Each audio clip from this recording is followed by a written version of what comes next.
যুক্তরাষ্ট্র ও ইরানের চলমান উত্তেজনার মধ্যেই আবারও আলোচনার সম্ভাবনা ঘিরে নতুন করে কূটনৈতিক তৎপরতা শুরু হয়েছে।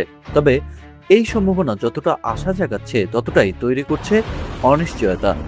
দুই দেশের মধ্যে সরাসরি সংলাপ হবে কিনা তা নিয়ে এখনো স্পষ্ট কোনো বার্তা মেলেনি। এরই মধ্যে পাকিস্তানের রাজধানী ইসলামাবাদ পৌঁছেছেন ইরানের পররাষ্ট্রমন্ত্রী আব্বাস আরাকচি এবং তার নেতৃত্বাধীন একটি দল।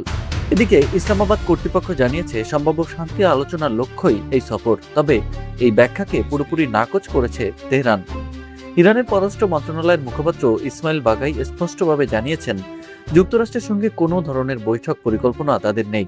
অন্যদিকে যুক্তরাষ্ট্র পিছিয়ে নেই। সম্ভাব্য আলোচনার প্রেক্ষাপটে একটি উচ্চ পর্যায়ের প্রতিনিধি দল ইসলামাবাদের উদ্দেশ্যে রওনা হয়েছে। হোয়াইট হাউসের পক্ষ থেকে জানানো হয়েছে এই সফরের মূল উদ্দেশ্য হল ইরানের অবস্থান শোনা এবং পরিস্থিতি মূল্যায়ন করা। যদিও আনুষ্ঠানিকভাবে কোনো দ্বিপাক্ষিক বৈঠকের ঘোষণা আসেনি, তবুও কূটনৈতিক মহলে এটিকে একটি গুরুত্বপূর্ণ ইঙ্গিত হিসেবে দেখা হচ্ছে। বর্তমান পরিস্থিতিতে যুদ্ধবিরতির মাঝেও দুই দেশের মধ্যে কথার লড়াই অব্যাহত রয়েছে।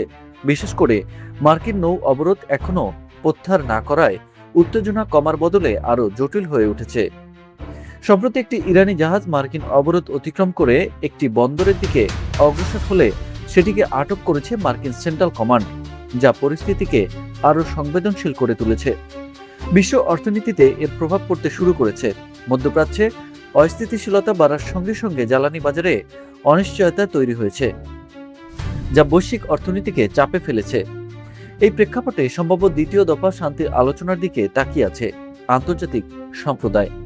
সব মিলিয়ে পরিস্থিতি এখনো অনিশ্চিত।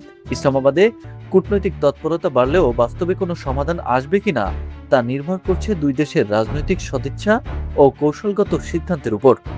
বিশ্ব এখন অপেক্ষা করছে এই উত্তেজনা কি শান্তির পথে মোড় নেবে নাকি নতুন করে সংঘাতের দিকে এগোবে।